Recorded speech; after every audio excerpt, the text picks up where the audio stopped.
Worli hit and run प्रकरणामध्ये शिंदे गटाचे राजेश शहा पोलिसांच्या ताब्यात। राजेश शहा हे पालघरमधील शिवसेनेचे उपनेते। दुर्घटनेच्या वेळी राजेश शहा यांचा मुलगा गाडी चालवत होता। शिंदे गटातील उपनेते राजेश शहा यांचा मुलगा मिहिर शहावरती गुन्हा दाखल, तसंच ड्रायव्हरवरही गुन्हा दाखल। अपघातानंतर ड्रायव्हरसह मिहिर शहा फरार। वरळी हिट अँड रन प्रकरणामध्ये आदित्य ठाकरेंनी पोलीस ठाण्यामध्ये जाऊन घेतला आढावा। गाडी चालक कोणत्याही पक्षाचा कार्यकर्ता असू द्या, कारवाई झालीच पाहिजे, आदित्य ठाकरेंची मागणी। गोहत्या आणि गोमांसाच्या विरोधामध्ये रत्नागिरीमध्ये हिंदू समाजाचा मोर्चा। भाजपचे नेते निलेश राणे यांचा देखील मोर्चामध्ये सहभाग। गोहत्या आणि गोमांस मुद्द्यावरून भाजपचे नेते निलेश राणे यांच्या नेतृत्वामध्ये मोर्चा। नितेश राणे आणि पोलिसांमध्ये बाचाबाची। नितेश राणेंकडून शिवराळ भाषेचा वापर। विधानसभा निवडणुकीच्या पार्श्वभूमीवरती आज संभाजीनगरमध्ये ठाकरे गटाचा शिवसंकल्प मेळावा। उद्धव ठाकरे संभाजीनगरमध्ये दाखल। काँग्रेसला आव्हान देण्यासाठी ठाकरे गटाचा मेळावा। ठाकरे गटाच्या संकल्प मेळाव्यावरून उदय सामंत यांचा निशाणा। छत्रपती संभाजीनगरमध्ये राजू शिंदे यांच्या होर्डिंग्सची चर्चा। राजू शिंदे ठाकरे गटामध्ये प्रवेश करणार असल्यानं बॅनरबाजी। उद्धव ठाकरे आज शेतकऱ्यांच्या बांधावरती जाणार। छत्रपती संभाजीनगरच्या निपाणी गावातील शेतकऱ्यांशी संवाद साधणार।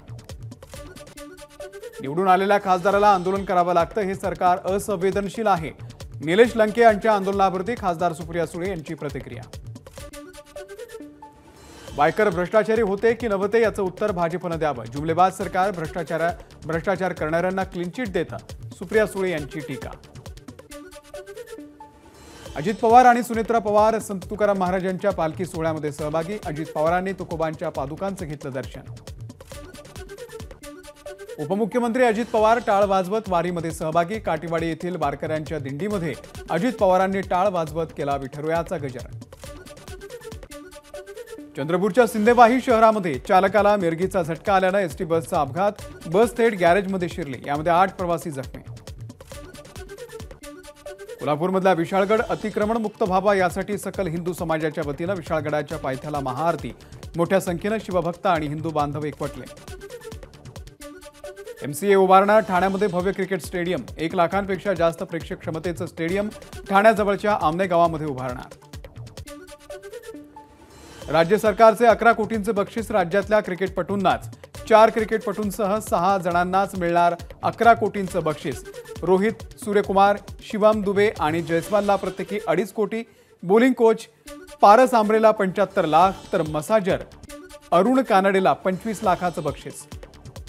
क्रिकेटपटूंना बक्षीस देण्यावरून बॅडमिंटनपटू चिराग शेट्टी नाराज। सरकार इतर क्रिकेटपटूंना सापत्न वागणूक देतं। महाराष्ट्र सरकारनं माझाही गौरव करायला हवा होता, चिरागची प्रतिक्रिया। चिराग शेट्टीनं जिंकून दिलाय 2022चा थॉमस चषक।